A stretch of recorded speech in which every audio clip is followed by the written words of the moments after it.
Bas bakalım.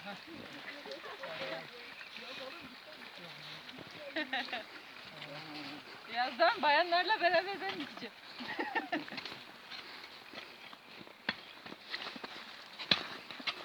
Mehmet.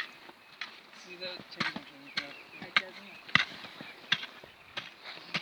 2-3 tane de bayanımız var. Evet. Bıçağı ver bakayım.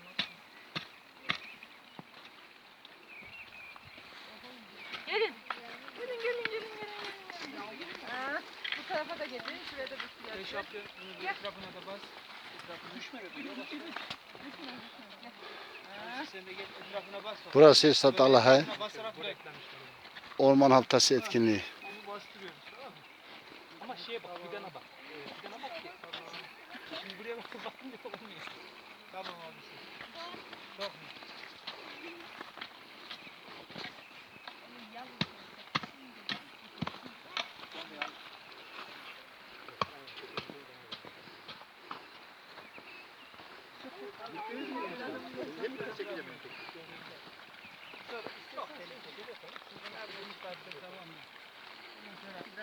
Kimdi o hayvanlar ortada?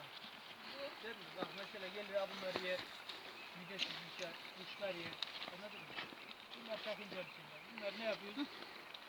Gel bakalım. Tutun hepiniz. Kontrolü